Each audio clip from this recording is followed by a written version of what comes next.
Bienvenue en Alsace, près de Strasbourg, où Isabelle, 40 ans, et Bruno, 45 ans, tous deux divorcés, vivent ensemble depuis 5 ans. Isabelle a 3 enfants et Bruno, 2. Ils ont décidé de réunir leur famille sous un toit unique, et qui dit famille recomposée dit nécessité d'espace. Il y a 5 ans, on s'est rencontrés, Bruno, dans le cadre du travail, comme la moitié des couples maintenant. Donc on a très eu envie de s'installer ensemble, mais bon, c'était pas évident, hein. Moi j'ai 3 enfants, Bruno il a 2 filles. Donc il fallait trouver une maison pour mettre tout ce petit monde, quoi. Seulement voilà, Isabelle est dépassée par l'ampleur des tâches ménagères. La gestion du linge en fait partie et elle tente d'instaurer un minimum de règles. Les règles à la maison, il n'y en a pas énormément, hein. Mais par contre, une à laquelle je tiens, c'est que les enfants descendent leur linge sale ici. Parce que hors de question que moi je monte là-haut, essayer de trouver le linge propre, le linge sale, parce que je pense que c'est un peu le bazar là-bas. Et j'ai aussi essayé d'avoir des chaussettes à l'endroit, mais bon, là c'est pas encore gagné, hein. Pareil pour les poches, il faut qu'elles soient vidées. Si elles sont pas vides, bah tant pis, hein. Ça me permet de faire quelquefois des petites découvertes. Bon, voilà, pour l'instant, 2 €, 1,50 €, 2 €, pas beaucoup plus, mais bon, ça fait une petite somme. Depuis son divorce et sa nouvelle vie au sein de sa famille recomposée, les week-ends d'Isabelle ressemblent à une activité à plein temps. Plus la ceinture, allez. Ouais, enfin, ça me fatigue un peu, hein, parce que en fait, tous les week-ends, je passe à faire le linge. Après, comme toutes les femmes, hein, c'est clair, mais bon, c'est quand même quelquefois beaucoup. Mais qui dit famille recomposée dit aussi nouvelle logistique quant à l'organisation des courses. Ça, il faut absolument avoir à peu près 7 cargaisons tous les week-ends. Donc, alors, entre celui qui va préférer le truc à bulles, celui sans bulles, le lait, parce qu'il y a à peu près 3 bols de céréales par personne au moins. Donc, et on est à peu près à 12 à 14 litres de lait par semaine, quoi. Donc, Par contre, au premier étage, c'est la chasse gardée des enfants. ça fait un bout de temps que j'y vais plus, hein, parce que finalement, je me dis que les enfants, ils peuvent s'autogérer eux-mêmes. Ils sont assez grands, voilà. Sauf cas de force majeure, alors pas d'oreiller, là effectivement je monte voir ce qui se passe, quoi. Et comme dans une grande colloque d'étudiants, la vie s'articule autour de 4 chambres et d'un ordinateur, mais surtout d'une unique salle de bain. La vie en communauté semble s'être bien organisée, même si l'ambiance est parfois quelque peu électrique. Je me souviens qu'elles sont pas venues toutes les deux ensemble la première fois qu'on les a vues, parce que Johanna est venue la première. Je sais pas. Il me semble. Avec mon père. Oui, bah oui, tu ne serais pas venue avec ta mère, je pense. Je me souviens juste aussi qu'au départ, quand Julia et moi on n'habitait pas ici, et que vous justement, c'était votre maison, quand nous on venait ici, oui. On se sentait pas forcément chez nous, parce que vous nous mettiez pas trop à l'aise. Parce que... Enfin, moi, je me souviens perso, parce que après, quand moi je parlais avec Clémentine, fait ouais, ça c'est mon canapé, non, ça c'est ma table, donc ah oui, tu t'en souviens. Et puis c'est pour ça en fait, et après avec ça, moi je me sentais pas non plus chez moi parce que vous nous aidiez pas en fait. Au-delà du partage matériel, le fait de partager son père ou sa mère provoque quelques tensions. Moi je sais que il y a 4 ou 5 ans, j'étais super jalouse de vous et tout, et puis je faisais souvent la gueule, et puis je faisais souvent... parce qu'on voyait beaucoup ton père. Ouais, je crois que parce que vous voyez beaucoup mon père et moi pas, alors ça me faisait quelque chose aussi, ouais, c'est ça. Bon, en même temps, c'est pas comme si on lui avait volé son père, je veux dire, il était là pour notre mère, pas pour nous, donc moi ça m'a Non jamais... mais quand même, hein. Est-ce que moi j'ai décidé de passer plus de temps avec ton père, non? Non, mais ce que je veux dire c'est que il vous ignorait pas, donc il était quand même un peu là pour vous. Non, en même temps, moi je pense pas que j'y peux pour grand chose, quoi. Je pense pas que ce soit ma faute si je passe plus de temps avec... Enfin, si je passais plus de temps avec ton père. Mais je sais pas. Notre petite famille recomposée arrivera-t-elle à dépasser les clivages et à vivre ensemble sous un toit unique? Ce soir, on fête les 20 ans de Chloé, l'aînée d'Isabelle. C'est une occasion de rassembler toute la famille. Bonsoir. Salut. Mais ce soir, on ne trinque pas seulement à l'anniversaire de Chloé, mais aussi à un autre grand événement qui est en train de bouleverser le quotidien de notre petite famille recomposée. Bon écoute, Chloé, c'est pas uniquement pour tes 20 ans qu'on peut trinquer ce soir, parce qu'il y a une autre bonne nouvelle, c'est que Isa et Bruno vont se dire oui d'ici une quinzaine de jours. Donc,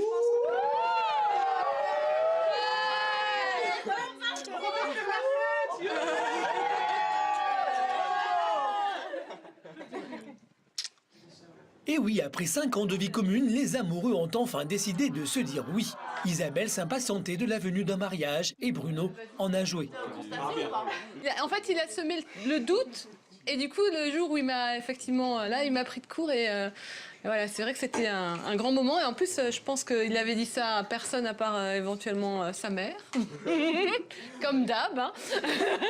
Et cette demande en mariage, c'est la mère d'Isabelle qui l'a fait partager à tout le monde et elle en est encore très émue. Alors au beau milieu, c'était le repas d'anniversaire de Bruno. Tout d'un coup, je le vois revenir, on m'a dit « asseyez-vous ». Donc je me suis assise, bien sûr, parce que je suis très obéissante. C'était un peu l'inverse. Hein. C'était l'inverse. Voilà, qu'est-ce qui se passe J'avais un petit peu peur. Et puis le voilà arrivé avec ses gants de beurre frais. Il a mis un genou à terre et il m'a demandé la main de ma fille. Ah, j'en ai pleuré. Le bourg, il a fait pleurer. Cette annonce de leur mariage a suscité chez les enfants des réactions positives. Tout le monde s'entend bien et je voyais pas d'autre finalité en fait à la relation entre Bruno et maman, quoi. C'est vrai, on sera une vraie famille. Parce qu'avant, quand je parlais des enfants à Isabelle, je pouvais pas dire que c'était mes demi-frères et mes demi-sœurs. Et là, ça sera l'occasion vraiment de le dire, quoi, parce qu'on pourra vraiment le dire. Je trouve que ça va pas apporter beaucoup plus qu'avant, mais c'est plus symbolique et c'est quelque chose de très bien.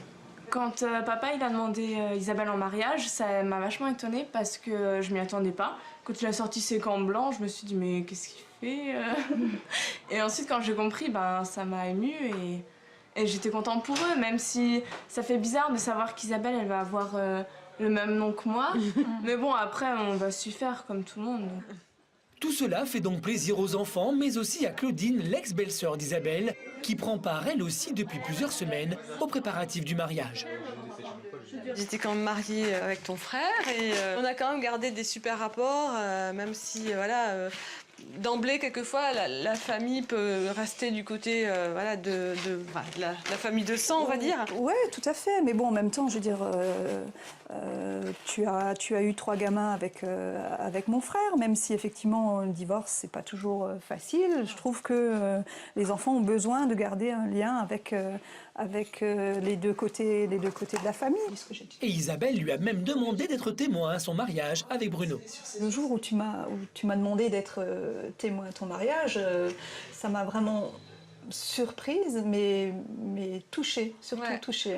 J'ai vraiment écrasé une larme. Quoi. Ouais, alors que pour moi, c'était presque évident. Enfin, d'emblée, je me suis dit, tu as toujours été là auprès de moi, même dans les moments les moins faciles, on va dire. Hein.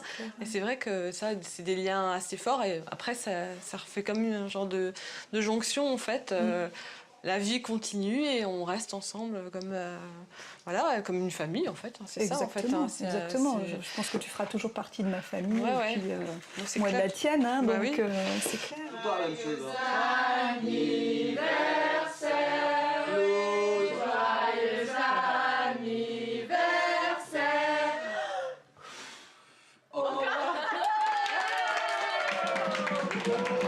Et maintenant, place à la fête.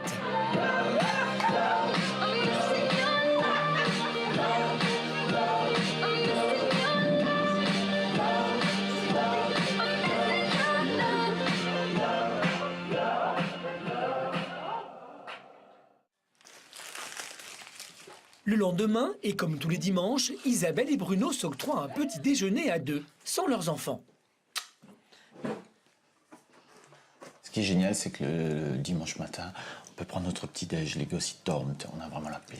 Ça, c'est vrai, c'est le seul moment de la semaine où on se prend le temps. On est tranquille. Voilà. De toute façon, les enfants, ils émergent le plus tôt à 11h. Donc, comme toi, t'es très matinale. C'est le moment aussi pour faire un petit débrief sur l'avancée des préparatifs pour le mariage. C'est leur 2e mariage tous les deux et ils désirent faire dans l'originalité. C'est vrai qu'on n'a pas envie d'un mariage non plus... conventionnel, typique. c'est notre 2e mariage à chacun, donc forcément on a envie de faire un petit peu plus, je dirais un peu plus la fête, sortir des sentiers battus. Puis c'est un peu notre patte en fait, notre premier mariage en fait, chacun de notre côté, c'était plutôt les parents. Voilà, comme ils finançaient un petit peu, donc ils avaient un droit de regard dessus, alors que là, c'est nous qui finançons, donc automatiquement on fait un peu ce qu'on veut. Voilà. En tout cas, une chose est sûre, c'est que là, je suis vraiment sûr de moi, quoi. Je dirais, autant au premier mariage, bon, j'étais sûr, mais pas plus que ça. Alors que là, je suis absolument sûr, c'est vraiment toi que j'ai envie d'épouser. Et pour Isabelle, ce nouveau mariage est un renouveau et un adieu au passé. Sinon, qu'est-ce qu'il On a été malheureux tous les deux à un moment donné, parce que voilà, quand on divorce, même si c'est nous qui prenons la décision ou si on la prend pas, mais c'est quand même quelque chose un échec en soi, quoi. Donc là, tu te dis, voilà, je crois en la vie, je crois en l'amour, et puis il n'y a pas de raison que... Parce qu'à un moment donné, voilà, on n'était plus sur la même longueur d'onde avec la précédente personne, qu'on ne peut pas voilà, retrouver quelqu'un, et à n'importe quel âge surtout. Et pourtant, au début, leur histoire était plutôt mal partie. Au travail, donc on s'est rencontrés au travail, et au moment du repas, moi j'avais une fois dit, moi en fait ce que je cherche c'est un kit complet, quoi. Un homme rigolo, et en plus qui va supporter mes 3 mômes, et voilà, et qui va être courageux, et qui va avoir envie de s'investir. Et Bruno, en plus, je pense qu'il avait répondu à un genre de truc, enfin, c'est pas gagné avec tes 3 mômes, quoi. Moi, le but principal, c'était d'avoir Isabelle. Après, bah, les gamins, la famille, bah, on fait avec. Des valeurs ajoutées, en fait. C'est des valeurs ajoutées, et puis on fait avec, et ça fonctionne très bien comme ça. Les préparatifs du mariage sont bien avancés. Mathieu, un collègue de travail d'Isabelle, s'est occupé de la réalisation du faire-part et l'a déposé tôt ce matin dans la boîte aux lettres. Faire-part est arrivé? Bon, on va montrer le gamin? Ouais, allez. Allez, hop. C'est le moment de voir les réactions de la famille. Devinez ce qu'on a? Quoi? Le faire-part. Ah, trop cool, fais voir. Waouh! Écoute, franchement, Magnifique! j'aime bien la façon dont on se tient la main. Ouais, c'est vrai, je suis mise en valeur. Famille nombreuse, famille heureuse, point d'interrogation. Ah oui, mais c'est vrai. Et de l'autre côté, Là, ça change. Ouais. Mais c'est bien en fait le fait qu'il est. Ouais. Vous avez vu aussi parce que là, on est tous de notre côté, je veux dire, on est avec papa et là ils sont avec toi et puis après, et ben justement, on est mélangés et c'est ça qui est bien. Ça veut dire que maintenant, ben, on sera une vraie famille. Quoi. Ouais. Tu regardes Ludo, t'as l'impression que bon, il est là par hasard. Il a vu la lumière, il est rentré. D'ailleurs, il est où lui? Ouais, là, il dort encore. Encore. Je te jure. Hein. On va jusqu'à 16h. Super jeu. Tout le monde semble ravi et se retrouve dans ce faire-part original puisque finalement, la vie après le divorce d'Isabelle et Bruno se reconstruit en famille. Non, mais je plaisante.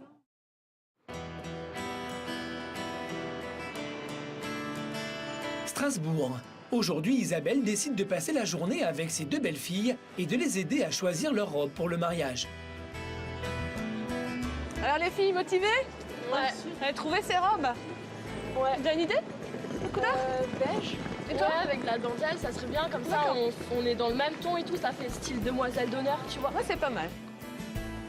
Les filles partent à l'assaut des boutiques et après quelques recherches ne tardent pas à trouver ce qu'elles veulent.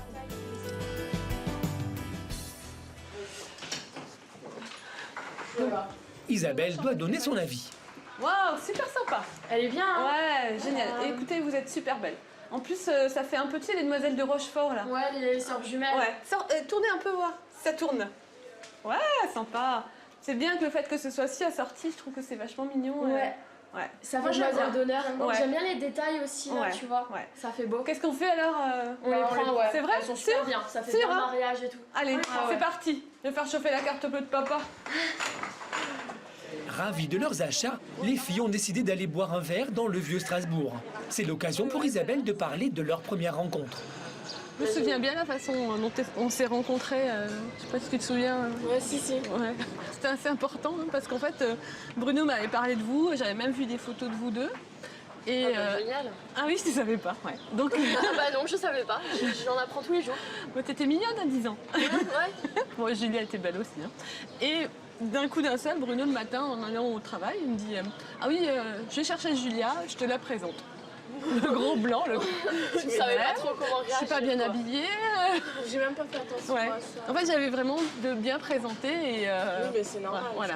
Ouais. Et toi, la première fois que t'es venue avec papa toute seule. Et quelques années après, tu m'as dit j'avais décidé de te détester, mais finalement... Ouais, je me souviens. Je voulais, enfin je t'avais dit, tu sais quoi, normalement je m'étais dit que j'allais détester ma belle-mère, tu vois et tout. Et parfois je me suis dit mais non je peux pas parce que t'es pas détestable, tu vois. Et puis finalement, c'est vrai qu'à la limite, bah non, hein, on s'entend même plutôt bien. Voilà. Ouais. C'est dans la bonne humeur et la complicité que les filles repartent de leur journée shopping.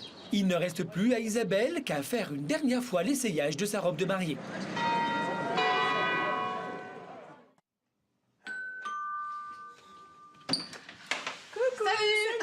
Claudine, l'ex-belle-sœur et la mère d'Isabelle, viennent la chercher pour l'essayage de sa robe de mariée. Elle en profite pour leur montrer quelques réalisations pour le mariage, qui sera sur le thème du cinéma. Donc en fait, on en avait parlé de chaises de producteur, tu vois. Ouais. Donc j'ai trouvé ça. Bruno, il a réussi un coup de maître. Hein, donc montre juste Bruno, il est en train de démonter. Voilà. Attention.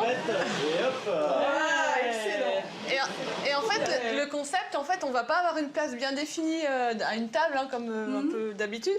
On va prendre nos chaises et à chaque fois, on va se balader, enfin tous les deux ensemble hein, quand même, d'une table à l'autre en fait. Comme ça, on aura vu toute la famille à des moments particuliers et puis on aura le temps avec chacun parce que si tu es à une place et que tu bouges pas, voilà, tu vas te dire j'ai raté. Ouais. Et Isabelle est excitée comme une jeune mariée en montrant les accessoires du plus beau jour de sa vie. On est quasiment prêts. Par contre, ouais. Bah toi par contre t'as pas le droit de venir hein. Bah non. Top secret. Top secret. Truc de fille. Truc de fille. Bon après-midi.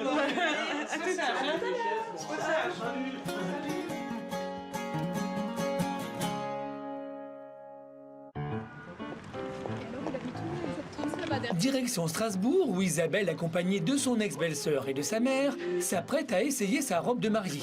Elle se rend chez Mathieu, où la robe est cachée jusqu'au jour J. Donc voilà, on est chez Mathieu. Donc Mathieu, c'est mon fameux collègue. Bonjour.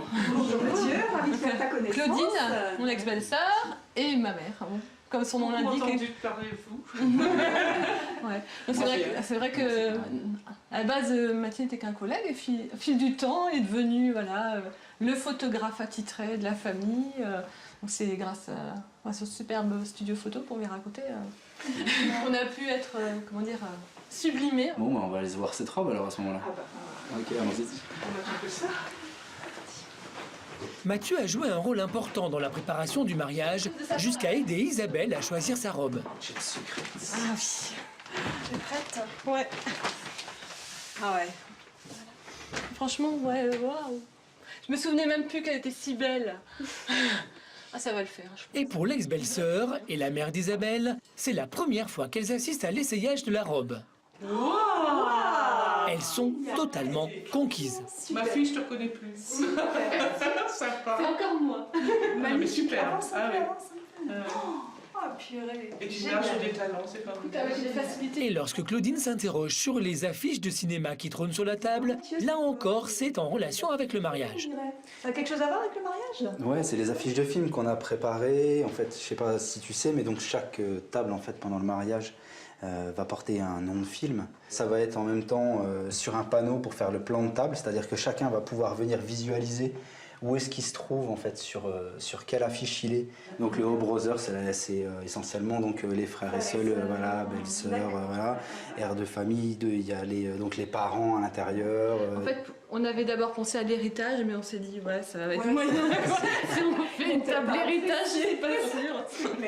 Mathieu, l'homme orchestre de ce mariage, immortalise avant le jour J une dernière fois Isabelle sous l'œil amusé des siens. À bientôt. Au revoir.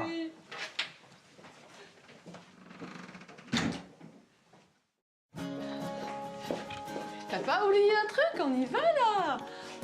Allez, mais tu feras ça la semaine prochaine. Allez. Quand même pas important quoi. Allez Bruno. Bon. Isabelle et Bruno ont décidé de se prendre un petit week-end en amoureux, histoire de se retrouver un peu à deux à l'approche du mariage. Occupe bien vos enfants. Non, on s'en fait pas. Après l'échec de leur divorce, ils ont fait le choix d'y croire, de rassembler leurs enfants sous le même toit, pour finalement faire le grand saut et de devenir, pour la deuxième fois dans leur vie, mari et femme.